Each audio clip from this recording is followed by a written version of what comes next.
forget about it. But the thing that really, really impressed me the most was talking to people about local, and the line I would always use, because I'm so plugged into education, who influences your life more? Yeah. The person in the White House or the person on the school board? And people would connect to that. Yes. And I think it's so important to stress vote locally, get involved in local stuff. So I'm Yes. glad we'll be able to see this, because thank you so much for doing You're it. welcome. I know that's kind of a natural place to end, but I just to piggyback on what you're saying, Rana, if you walk into a voting booth, I think that, of course, vote. We've got a lot of people in Florida who are homesteaded here, who are here half the year. They know what they're doing at a state level. They know what they're doing at a national level. But they walk into that voting booth, and even people here all year long, and they don't know who these candidates are locally. Well, to your point, education, public safety, your traffic situation, your commute, your quality of life, the value of your home, all of these things are hugely land use decisions. Real estate, the environment, it's local. 90% of environmental decisions really are local land use decisions. When you walk in that voting booth, know who these local candidates are. You cannot rely on a party label either way. I know some Democrats would love to believe that their party candidate is the answer to everything that's a problem, and vice versa. And I'm here to tell you, from what I've seen in 10 years, and I think you all would say the same thing, that is not true. There are great Republican candidates who deserve to win. There are Lourdes. great, yeah. Lourdes was an example. So I could vote for her. Right. And so know the person. Try to forget the party, because potholes are not Democrat or Republican, right? We need to know who our neighbors are. We need to know who the people are who are running. So educate yourself and then get in there and vote. Yeah. And one great thing, because this is the anniversary of the women's voting, and they're doing the 100 years. And yeah. one of the wonderful experiences I had when I saw the movie about the suffragists, and there were a bunch of teenagers walking out in front of me, and one of them looked at the other and she said, "Oh my God, after what they went through, I will never not vote again." Yes.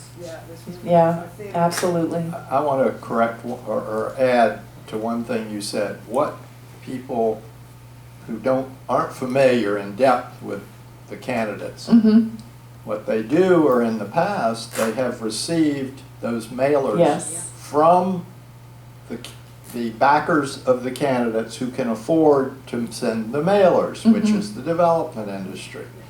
Yeah. And that's exactly one of the reasons we're saying. So they get a mailer extolling the virtues of their candidate, and a mailer telling you all the horrible things about the other candidate that they don't want in. And they lie. And that's well, of course, but that's all that the voter knows. Like with Lourdes. Right. They got the things that Lourdes is a fortune teller and a gypsy. Yeah. And their mind is, well, no way in hell I'm going to vote for a fortune teller. Well, you need to go to YouTube and look up Cathy Antunes' Dark Money, Fogartyville, and you'll see a whole talk for those who the are other interested. thing is, a few years back, a group of us formed a PAC called Open Our Elections. And our goal was to make all of our county offices nonpartisan. So the parties would be out of it completely. Cities are nonpartisan. School boards nonpartisan. And there's no reason for county commissioners or supervisors of election or anything else to be partisan. We were organizing, we started getting petitions for a charter amendment, and then we ran into a legal roadblock that apparently the state had reserved to itself. Yeah. Everything about nonpartisan, and we might succeed, but the risk to go to all that trouble at the time to get the 15,000 petitions, spend the money that it takes and all of that, and then get a lawsuit that says we can't do it. And I asked Ron Turner about that specifically in my because the supervisor of elections in Tallahassee, many of you may remember Ion Sancho, who helped with the recount, the Florida recount. He was a lead figure there, and had the opportunity. He's going to be on my show in a couple weeks talking about election security. But he was nonpartisan for many years. But to your point, actually, the state legislature has taken that step, and it is not permitted for a supervisor of elections to be nonpartisan anymore. Or county commissioners. No, or the state actually any has. constitutional officers cannot be. They took apparently that nonpartisan. step. They took that step. So unfortunately, we can't, and this is how home rule is being undermined by the state legislature. It is happening, so. Are we about done? Yeah. Okay. First, I want to thank you all for your very active participation tonight. I know, we've got a big power structure here that does not want change, but the people in this county, November 2018, said, oh yes, we want change.